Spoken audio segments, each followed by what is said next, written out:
So, New York City and the surrounding area is home to the largest Russian American community in America. So, how have the strains in U.S. Russia relations and the fallout from the election meddling story affected them? We sent special correspondent Ryan Chilcote, who lived in Russia for 20 years, to Brighton Beach, Brooklyn, to find out. The start of Here in America should be the giveaway. But that's not the only clue. Ari Kagan isn't the America-bashing Russian talk show host you might be expecting. I'm an anti-Putin person. I strongly believe that Putin loves dictatorship. I have a Statue of Liberty on my TV show for 17 years. This is not the Kremlin-funded channel RT. RT is a clear, absolute example of a Kremlin propaganda. Kagan presents a weekly show for the Russian television network of America, out of a studio in South Brooklyn. This is the only American-based, American-Russian language TV station. Everything else is just probably 90% or 100% rebroadcasting from Kremlin, basically. It's only one point of view, Kremlin point of view. So if you disagree with Putin, you can do it here, in this studio. The day he moved his young family to America, almost 25 years ago, is second only to his birthday in its importance, and yet people have accused you of hating America. Because they don't know. Who is Russian? Russian Federation citizen, Russian-speaking American. I'm as American as American pie. Has America stumbled into a new Red Scare? We came under attack by the Russian government. From D.C. to Hollywood to the airwaves, Russia is everywhere. You can see the concerted Russian effort to get the American people at each other's throats. Brighton Beach is where Brooklyn meets the Atlantic. It's also the first stop for many of the some 3 million immigrants that come to the U.S. from Russia and the rest of the former Soviet Union.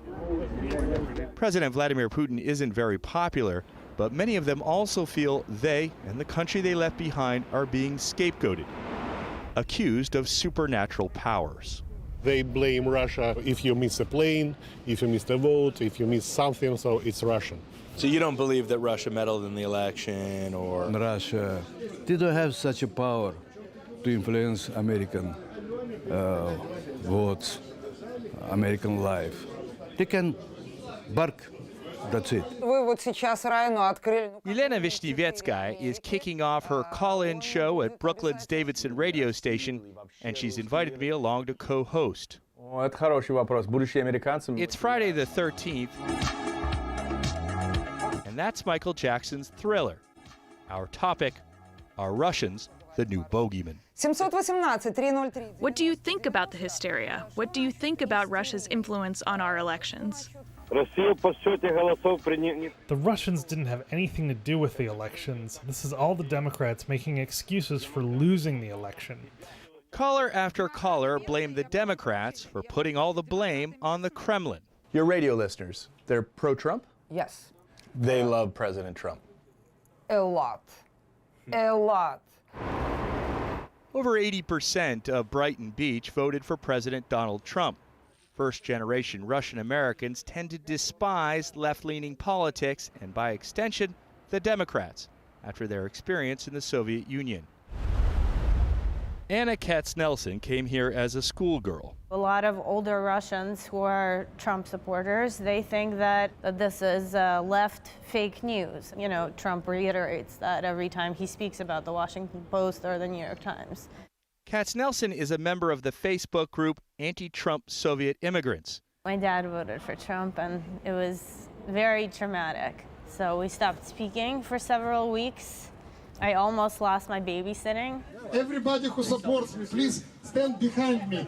When Ari Kagan ran for New York City Council in 2013, a heckler disrupted one of his campaign events, accusing him of being a foot soldier of the KGB. Ari Kagan was a journalist in the Soviet Union. He is a graduate of the Lvov Military Academy from 1988. In order to get into a school of that status, you had to be cleared by or a member of the KGB. Kagan is a card-carrying Democrat. He doesn't like President Trump or President Putin. But he says the way many Americans talk about Russians and Russia can be harmful. American people are very proud, you know. But Russian people are also very proud. Each time they feel that someone stomping on them, someone calling them names, thinking they're irrelevant, they're starting, you know what? No, we are relevant. We are players in the world stage. So we have to be careful even in our language. Are we amidst a red scare? Maybe not, but in Brighton, they see plenty of red flags. For the PBS NewsHour, I'm Ryan Chilcote in Brighton Beach, Brooklyn, New York.